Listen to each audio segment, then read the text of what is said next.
The Science of Magic with Gwilda Wiyaka is largely an opinion talk show. All opinions, comments, or statements of fact expressed by Gwilda Wiyaka's guests are strictly their own and are not to be construed as those of the Science of Magic or endorsed in any manner by Gwilda Wiyaka, Relmar McConnell Media Company, its affiliated networks, stations, or employees.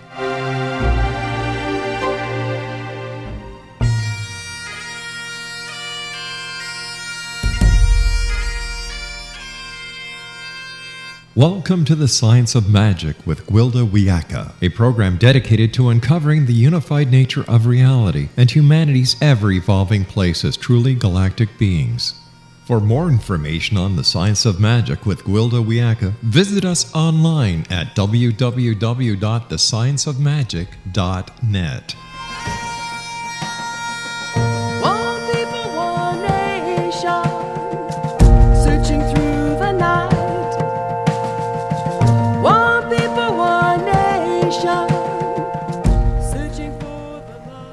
Welcome to the Science of Magic, a place where science and magic come together to transform fact into evolving truth. We can be found on our website, www.thescienceofmagic.net. I'm your host, Gwilda Wiyaka. This hour we'll be exploring mythology and the fifth world. When the world didn't end on 12/21/12, many decided the Mayan calendar was passé, that no change took place. This couldn't be further from the truth. We're still in the middle of a major transition prophesied by many cultures and teachings, including the Bible. This transition is the result of our solar system entering a portion of the galaxy containing a much greater bandwidth of frequency or light. Frequency dictates reality. The reality of the fourth world was supported by the set of frequencies our solar system is leaving. We're entering fifth world reality, which is being created by the new bandwidth. This transition from one set of frequencies to the next is a cyclic occurrence charted by the Mayan calendar among many other ancient teachings. Mythological gods and goddesses are archetypes of human expression and dictate reality through the frequency they carry. By aligning with the frequency characterized by a particular deity, a person can embody the attributes they represent. During the darker fourth world times, the archetypes, myths, and legends became dogmatic and monodimensional. Therefore, the teachings that were handed down consisted of partial information and a limited view. Now that we're moving into the expansive frequency of the fifth world, there are gaps in what's left of the archetypes, myths, and legends. The last time we were in the age of greater lighter frequency, our myths were profound and multidimensional. Now, what's left of this information is missing more expansive bandwidths, creating the aforementioned gaps. We're moving into a time of differentiation, coming from an era when the masses maintained dogmatic adherence to a particular concept with no tolerance or room for individuality. As the light increases, we're challenged with expressing and understanding a much wider frequency landscape. Rather than the cookie-cutter expressions of the past, we have the opportunity to embrace our unique set of frequencies and operate as an organism consisting of many parts. That is to say, when each of us expresses a distinct set of frequencies, they combine, forming a much more expansive reality. As we expand, our archetypes, myths, and legends must expand also, as they provide the collective human psyche with the necessary reference points to embrace our increasing frequency potential. The dilemma is the missing information. Information itself is a frequency. This frequency is neither created nor is it destroyed. It's always available for a multidimensional individual to access regardless of the age we're in.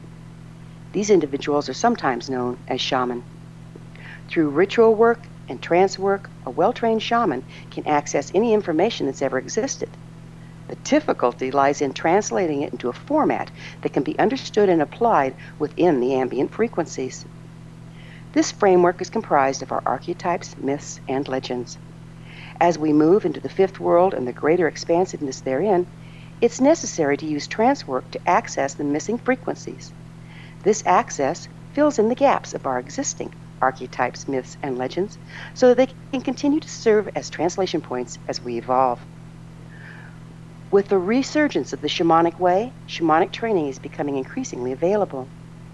Through shamanic trance work and ritual, we can access a fuller expression of our personal archetypes, myths, and legends, that they may better serve us during these transitional times. There's no longer a need to find the one true representation of the archetypes and adhere to or argue about it. Instead, we can each find the appropriate representation to serve our personal path at this time.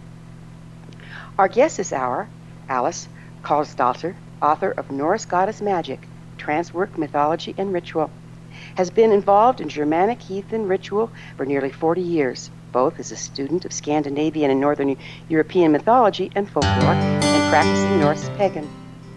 We will introduce Alice after this short commercial break, and together we'll delve into the amazing world of archetypes, tranceworks, mythologies, and rituals. So don't go away. You're listening to The Science of Magic. Prior innovative episodes can always be found on our website, www.thescienceofmagic.net.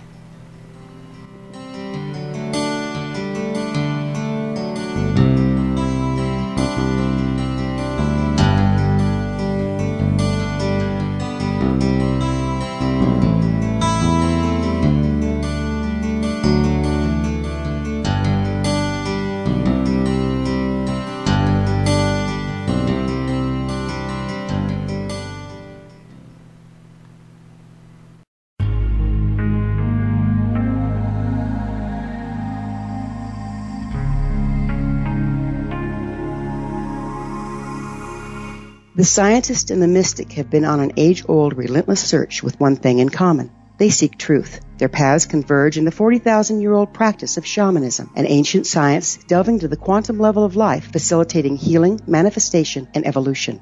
I'm Gwilda Wiyaka, the founder and director of Path Home Shamanic Arts School, a unique Colorado State certified occupational school training shamanic practitioners and teachers. We also provide classes for empowering personal lives through shamanism. Our certification classes are in week-long segments enabling international participation, and online classes and long-distance shamanic healing sessions are available. Come discover the science of magic in the limitless world of shamanism. www.findyourpathhome.com.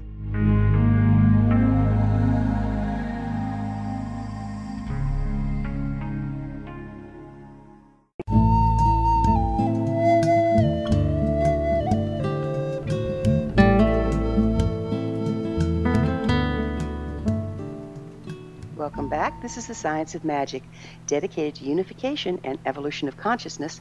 I'm your host, Gwilda Wiyaka. Our guest this hour is Alice Karlsdóttir, author of Norse Goddess Magic, Trancework, Mythology, and Ritual.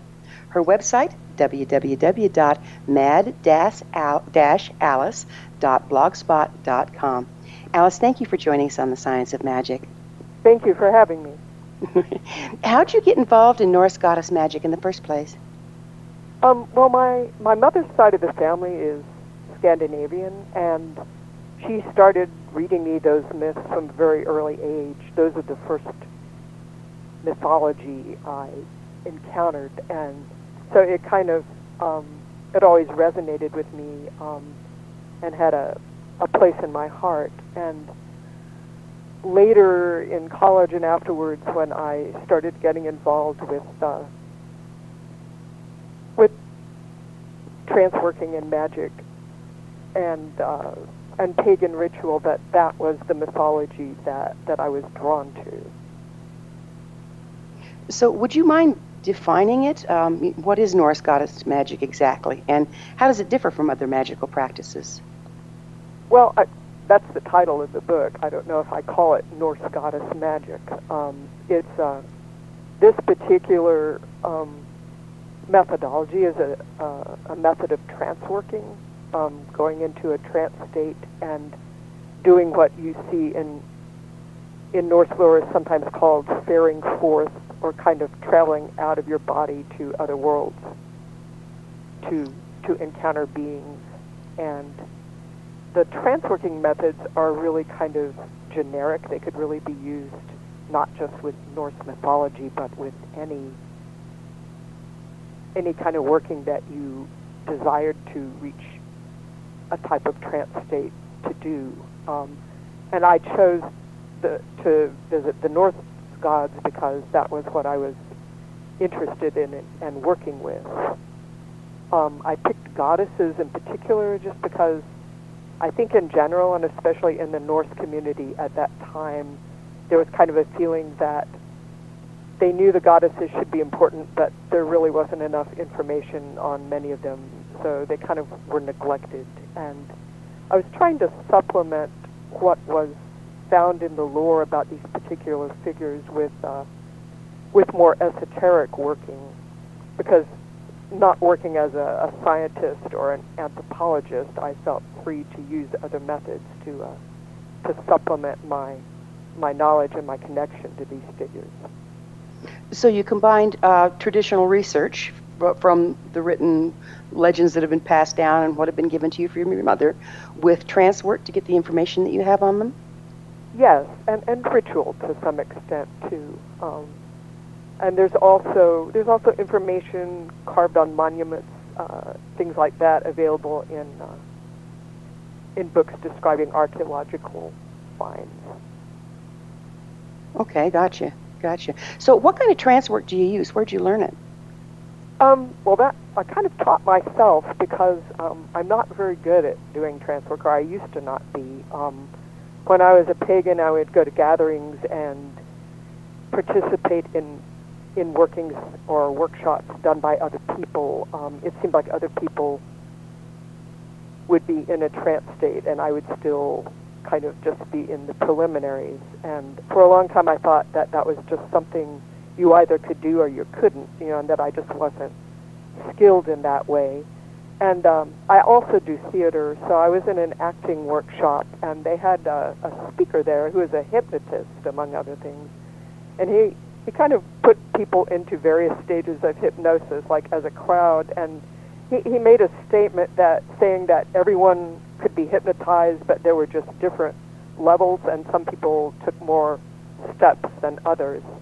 And so that got me looking at it again. I thought maybe I can do trance work, and I just, need more preliminary work to get into a trance state. So I did a lot of research, talking with practitioners, and I read a lot of books on hypnosis and various things like that, and I experimented with a lot of the trance induction methods, and I did finally get much better at going into trance. And because I had to teach myself, I think I'm more aware of maybe the methods or the technology than I would have been if I had just naturally been able to do it without giving it any thought. And the other thing I learned about trance working is that it really is a learned skill. It's not just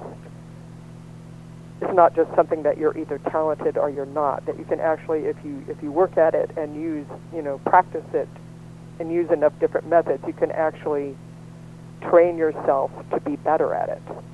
Yeah, exactly. Sort of like exercise, yeah. Yeah, exactly. And how to interpret what you get and all that stuff. It doesn't come natural. You have to learn it. That is the tricky part, yes. Yeah. So how do you view gods and goddesses? What are they exactly? Well, I don't really, believe they're anthropomorphic figures living somewhere. I think they're types of powers or a combination of powers. I'm not sure we can really know exactly what they are. I do believe they're real, and I believe that the human-like figures we see in the myths is kind of their way of communicating with us in a way that we can understand. So it's not like I think there is a man with red hair and a beard called Thor living on a mountain somewhere, but I believe that he presents that figure appears that way in so many of the stories in the myths is a way of saying something to us, almost like images in a dream. So I do think the myths are valuable because they're a way of interacting, kind of a middle ground between the human way of thinking and what the gods are, to enable us to communicate and understand each other. So like they're an archetypical representation of a particular frequency? You could say it that way. A frequency, a power, a being. I really believe that we can't really perhaps fully understand, what they really are. But I think we can understand what their functions are, what their essence is to some extent, through mythology and ritual. So what can working with these archetypes provide people for today? Well, what's the practical application today? Well, for one thing, I mean, it is a way of understanding in a way that's more perhaps accessible than reading a dry scholarly book. And I think by seeing the gods as human-like or as figures, it enables you to get sort of an emotional connection to them more than if you see them as just a very abstract thing. It's very hard, and to some degree, like magic and ritual requires a certain amount of passion or emotion, and it's very hard to get that.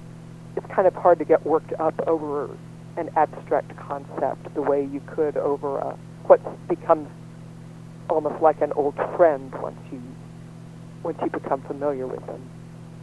So it's more like having a heart connection. Yes, Yeah. and even a sensual connection, because you can visualize appearances and smells and sounds and that kind of tactile stuff, and I think we need that, especially when we're beginning in ritual, that sort of thing to kind of help our mind get in the right place. Got it. So do you think it's important to work with deities that align with our personal ancestry? And if so, why? I think there's a power in that, because in my, I kind of feel like maybe I had ancestors that worship those same deities.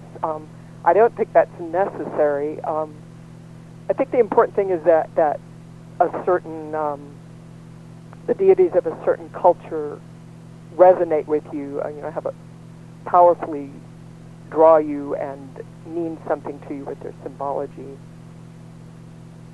So, it seems like our bloodline might hook us in closer to the archetypes or the gods and goddesses that our ancestry worshipped or aligned with, but you think we can also use, say, Kuan Yin, whether we're Oriental or not. Is that what you're saying? Yes, I mean, I think what's familiar to you perhaps is more likely to draw you, but I have known people, that were just strongly drawn to and strongly impressed by a different culture, and they seem to work, quite well and powerfully that way. So, I mean, I wouldn't say, to restrict yourself necessarily. I think it's good to explore your own culture just to see what it has to offer, so that if you choose not to work with that, you at least know what your own ancestors might have done. Right. But I think it's necessary. Do you think a person has to give up their personal religion in order to work with the different archetypes? I'm not sure what you mean by that. Certainly you could do a tranceworking to a different deity. I've known people, like I've participated in rituals of other people that worked with a different pantheon, and I know I've had some experiences and connections. I think but I still do my own workings. I don't feel like I was cheating on my gods by doing that or something. I like that, cheating on your gods. Well, there's certain figures from different pantheons that do kind of resonate, have a strong draw to me that I particularly like or am drawn to when I'm in those rituals, and they're not anything to do with my pantheon. I don't know why those particular ones, but I don't do my daily workings and rituals with that tradition necessarily. Kind of makes you wonder about past life connection or something, doesn't it? Maybe. I don't know. Sometimes I will say that the gods and goddesses from different traditions that I do find appealing seem to have qualities similar to the Norse gods and goddesses that I am particularly drawn to. So maybe there is some kind of overarching archetype, or I just have a tendency to be drawn to the same types of frequencies or gods. Got it. Well, we're going to have to take a little break here, but Alice and I will return to our discussion after the news at the bottom of the hour. You're listening to The Science of Magic. I'm your host, Gwilda Wiyaka. Previous broadcasts of thought-provoking episodes can always be found on our website, www.thescienceofmagic.net. We'll be back, so don't you go away.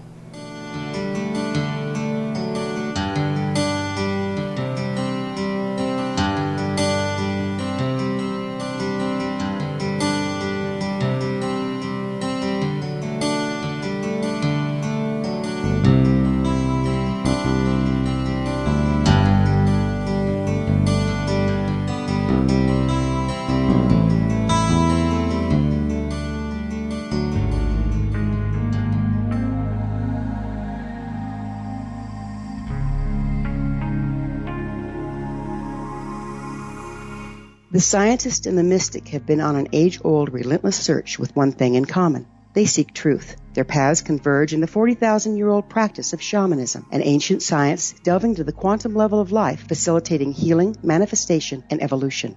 I'm Gwilda Wiyaka, the founder and director of Path Home Shamanic Arts School, a unique Colorado State certified occupational school training shamanic practitioners and teachers. We also provide classes for empowering personal lives through shamanism. Our certification classes are in week-long segments enabling international participation, and online classes and long-distance shamanic healing sessions are available. Come discover the science of magic in the limitless world of shamanism. www.findyourpathhome.com.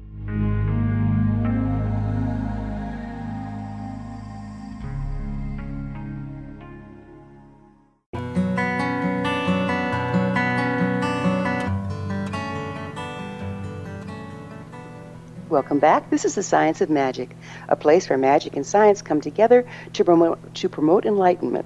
Visit us online at www.thescienceofmagic.net. I'm your host, Gwilda Wiyaka. Our guest this hour is Alice Karlsdóttir, author of Norse Goddess Magic, Trancework, Mythology, and Ritual. Her website, www.mad-alice.blogspot.com.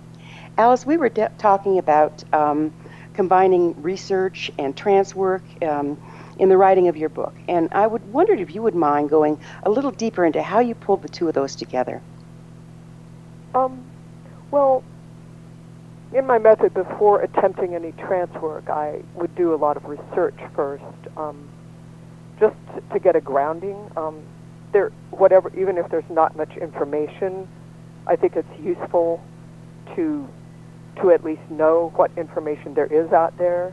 There are, compared to some traditions, there are still a lot of myths and ritual stones and carvings and other artifacts for Scandinavian and some other Germanic cultures out there. So it's useful to find that out, and it's also kind of useful to, I call it, to prime the pump, is to just get information. Instead of, it's like when you're in school and your teacher says, write an essay about anything you want. It's always really hard to think of a topic, whereas if you have some kind of guidelines, it makes it easier for me to have a successful trance. And I also, like, if my ancestors or people in the past already knew something about these gods, then, I certainly want to know what they found out, or what's out there. And you have to be careful, because especially all sources really, secondary sources particularly, you need to also see who wrote them, like what time period, was it written by a practicing pagan, or was it written a century later by someone who had been nominally Christianized, or was it written by someone in the 1900s who, kind of had other axes to grind, just so that you kind of know where they're coming from. And I would accumulate all that information. And then I'd also, I'd try to find like fairy stories or legends from that tradition, especially myths involving the gods, to kind of, it's not factual information, but because of what I was working with, it gave an emotional or a sensory component to kind of put me in the right mood and give me a better sense of who that god was. And then when I'd kind of mulled that over for a period of time, and when I was ready, I usually would set up a ritual to do the trance in, both as a protected place and also to include, I would try to include, maybe if there were objects associated with that goddess, I would put them on the altar and kind of use colors and smells or things that from what I knew I thought might be appropriate to that deity, to kind of help my mind and my senses be better attuned to it. And I'd usually write a short invocation based on what I did know about that goddess. And then I do this ritual, and then in the center of the ritual I would do a trance working. I do an induction based on the trance induction techniques I had learned and been working with. And for me, I like it better than someone else doing a guided meditation because, like I said, especially in the beginning, I had trouble going into trance. And when I do it in myself, talk myself through it in my head, as it were, I could use as many different techniques. I used a layering. I've kind of developed a standard trance induction journey. But if I'm doing a trance and I'm not into what I consider a proper trance state, when I get to the end, I'd have these other techniques that I can just keep using them until I finally do get into a trance. Or I might stop before I use up the preliminaries if I get into a trance in a hurry. And then while in this trance state, I would like take a journey, and I would start out. It was a house I grew up in. I would imagine it was like it still is a real place actually. It's not where I live now, but I would imagine myself on my bed in my childhood room in that house, and in my closet there was like an underground trap door that led under the house. It was an old pier and beam house, and you could crawl under there to, do work or inspect the plumbing or whatever. But it actually exists. It was like a door to the underworld, if you would. So, but it was real. So this is all real. There are things I can imagine easily, and I would imagine going through that trap door and crawling into the house, and then I do these various trance induction things, which involve, imagery, and eventually I would come out and it into a place that kind of is a house of my imagination that I've kind of crafted over the years, and I'd go on this journey. I use the image of being in a boat or raft on the water at one point, and at some point, so these are all kind of real things, and they're familiar things both of my imagination and the real world, and at some point in the journey it would become a trance where I would start going places or encountering things that I hadn't thought of before or seen, and at that point I'm not guiding or controlling the trance so much as seeing what will happen. And because I've done the work invoking the particular goddess and thinking about her, that I would usually encounter that deity eventually, and sometimes they would talk to me. Sometimes some were easier for me to reach than others. I don't know if that is a quality of that particular goddess or if I just am more attuned to some than others, but some it would be almost like a conversation. Others it was kind of like scattered images, almost like a dream, and you'd have to figure out later what it meant. And so instead of a fireside chat, you have all these images and you've got to interpret them, And I would get, I have a pretty clear visual picture now of most of those goddesses. And again, it's not like I think that is the way that goddess looks, and if someone else sees her with blonde hair, they're wrong, but it's the way they presented themselves to me. I had one goddess in particular that spoke with a country Texas accent, and it's not like I don't think that goddess has a country Texas accent, but I think it was saying something to me because I'm from Texas and I know that accent. If I were from England, I might have heard her with a Yorkshire accent, but I think it was saying something that she was kind of down to earth and, like a country person, perhaps. Right. But so it seems like... I'm sorry. And then I would write down right after the trance. I would come when I either I would be ended. Either I would have ended whatever interaction I was having, or sometimes I would start losing the trance. Everything starts getting a little faded, or at some point, and I would kind of make a quicker return journey back the way I came, and back up through the hole in the house, and kind of end it in a controlled manner. Then I would write down everything afterwards, and then I'd review it. Yeah, journaling is so important, isn't it? Because it kind of slides right back into the unconscious if you don't anchor it. Yeah, it's like dream work. You really have to write it down, or you'll forget things. I also, especially, people have asked how you know if this is real or just in your head, and of course you don't. And it is like a dream. Like there can be personal things in there. And I keep a journal, so I would write down everything. I usually would try to visit the same goddess more than once to compare the journeys, and I would also look back at what I'd been doing. And there's been sometimes that if I had seen a film or read a book, like the day of the trance or the day before, I might see images or ideas from that creeping into the trance, and so I might discount those things, especially if they didn't show up again as being like me. And some things seem to be more general. I have talked to other people that saw similar things about the same goddess without having ever talked to me about it beforehand, but just independently we saw or had, some same impression. So that kind of, like if two people see the same thing and they didn't have any interaction before, I kind of tend to think that might be more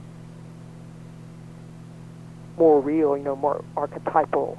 Right. Those synchronicities are amazing when you're sharing journey work with other people after the fact, and you see all these similarities, and that really gives you a place to hang your hat, kind of, doesn't it?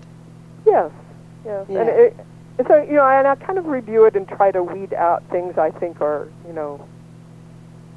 my own, head interfering or my own experiences, and things that I really think are real. I actually had one experience that I read later, like in a scholarly text, a description of a carving that kind of bore out something I had seen in my trance. So that was really kind of exciting, because that was something that was carved on a stone, like back in the Roman Empire. And you had no prior knowledge. Yeah, I didn't until I read that book. Before I didn't have the prior knowledge before doing the trance. Fantastic. Yeah, I know. Do you think it's useful to physically go to a sacred site, or to physically be in the presence of some of these old statuaries and things in order to align with the particular deities?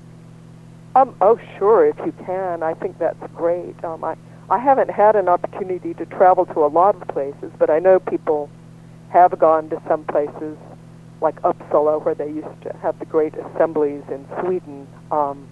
I did get to go to North Germany once and saw some actual rune stones in a museum, and it's true, like seeing like a real rune stone that was carved hundreds of years ago.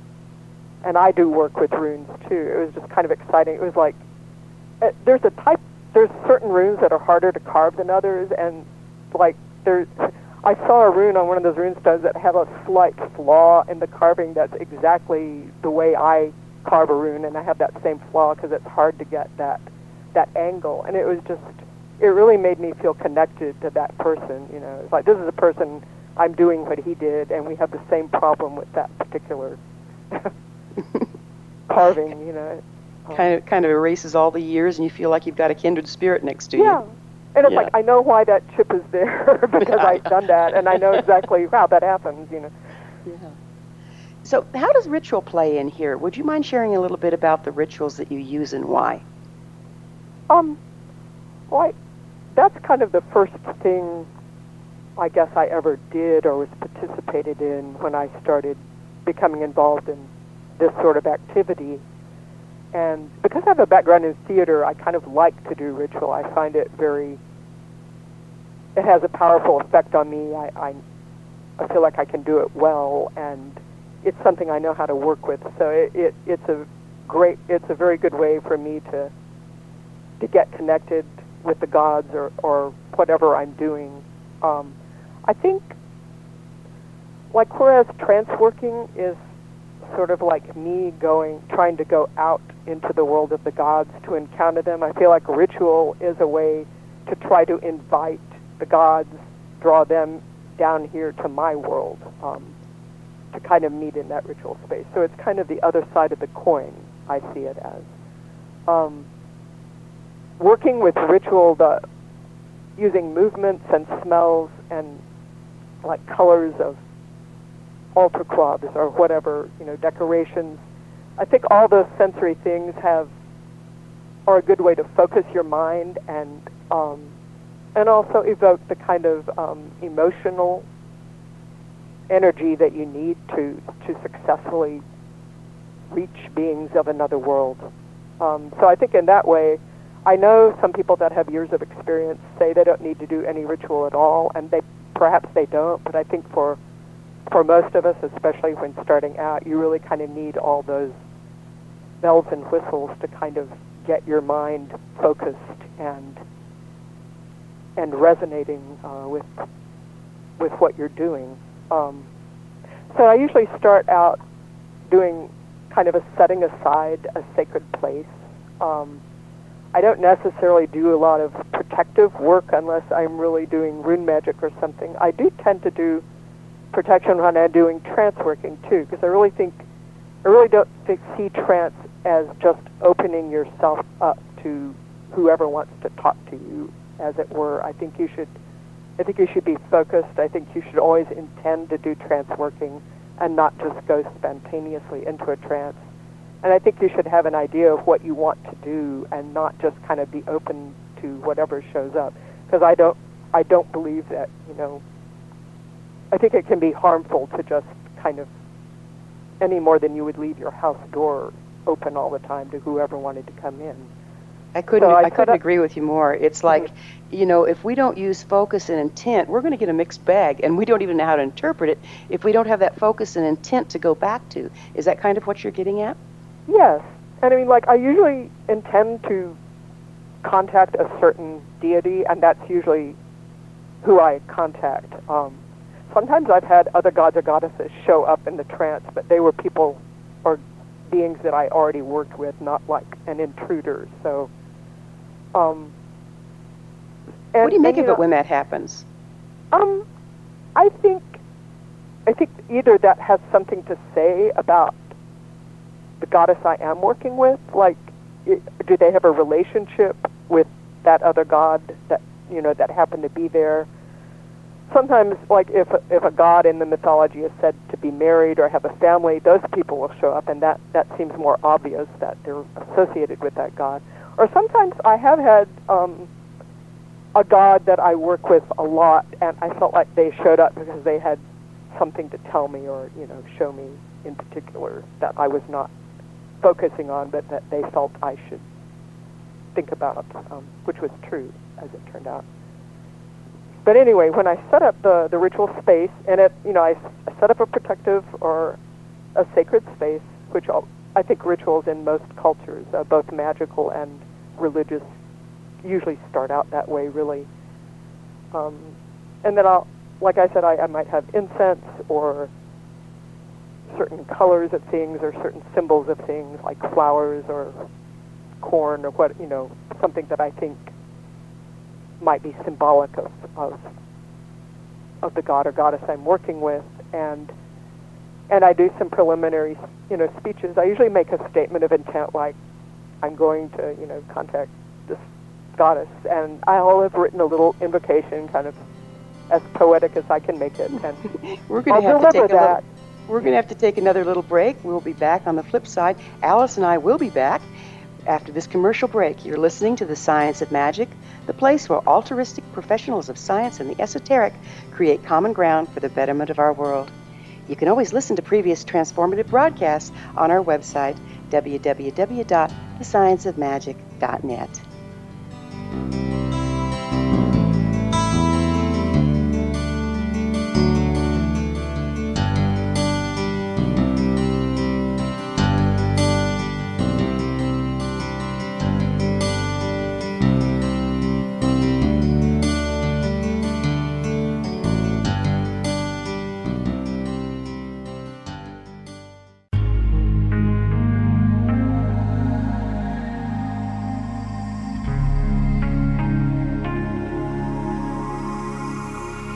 The scientist and the mystic have been on an age-old, relentless search with one thing in common. They seek truth. Their paths converge in the 40,000-year-old practice of shamanism, an ancient science delving to the quantum level of life, facilitating healing, manifestation, and evolution. I'm Gwilda Wiyaka, the founder and director of Path Home Shamanic Arts School, a unique Colorado State certified occupational school training shamanic practitioners and teachers. We also provide classes for empowering personal lives through shamanism. Our certification classes are in week-long segments enabling international participation, and online classes and long-distance shamanic healing sessions are available. Come discover the science of magic in the limitless world of shamanism. www.findyourpathhome.com.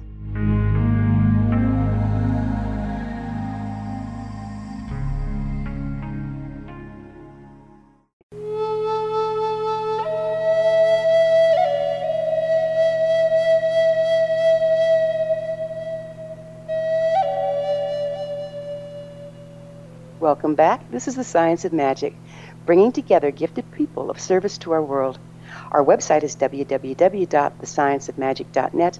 I'm your host, Gwilda Wiyaka. Our guest this hour is Alice Karlsdóttir, author of Norse Goddess Magic, Trancework, Mythology, and Ritual. Her website is www.mad-alice.blogspot.com. Alice, we were talking about what kind of ritual you use when you go into trance work in order to contact the deities. And I was wondering, do you contact the deities with specific questions in mind? Sometimes I have. This trance working described in my book, I was really just trying to find something out about those particular deities, because they were goddesses that there wasn't very much lore on, and I kind of wanted to make a connection. So that was kind of my purpose. And I usually do that. If I have a problem, I might want to contact a certain deity that I think might help me, but I don't always have a specific question. But I have gone to, I have done trance workings usually to gods or goddesses that I've worked with before, or feel like I have a pretty good connection with a specific question, if there's something, pending, something pressing on me. Okay. So when you were doing the trance work for your book, you were trying to find out more information about the goddess themselves. Is that correct? Yes. I was actually trying to find the information out for ritual work with a group I used to work with, Rune Circle, and actually the book kind of came afterwards. So I didn't actually do a lot of the trance working specifically for a book. It was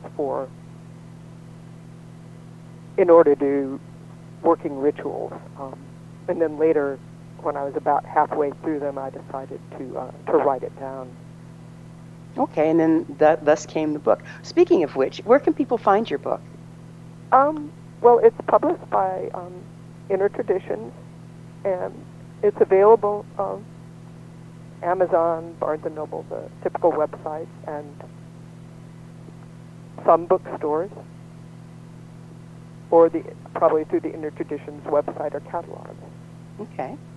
It's a beautiful cover on there. Who's the goddess on the cover?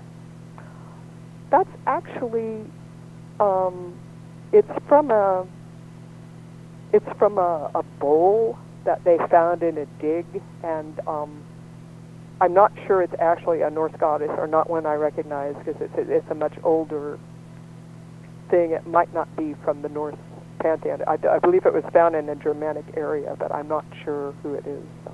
We have about half a minute left. Do you have something you'd like to share with our listeners in closing? I guess just that if trance working is something that people can learn to do, and if you set up a protected space, it's really something that you shouldn't be afraid to try if you feel like that's something that would help you, and to just kind of take it slow and write down what you find out and see what you can learn. Why do you think ritual works?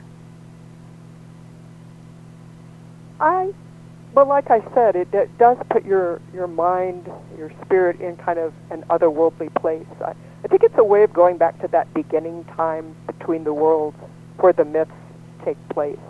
Beautiful. Kind of outside of time and outside of this space. This has been wonderful, Alice. Thank you so much for being with us. This has been The Science of Magic. Remember, you can always listen to past thought-provoking episodes on our website, www.thescienceofmagic.net.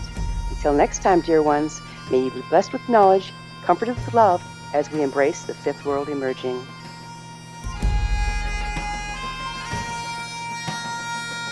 One people, one nation, searching through the night. One people, one nation, searching for the light.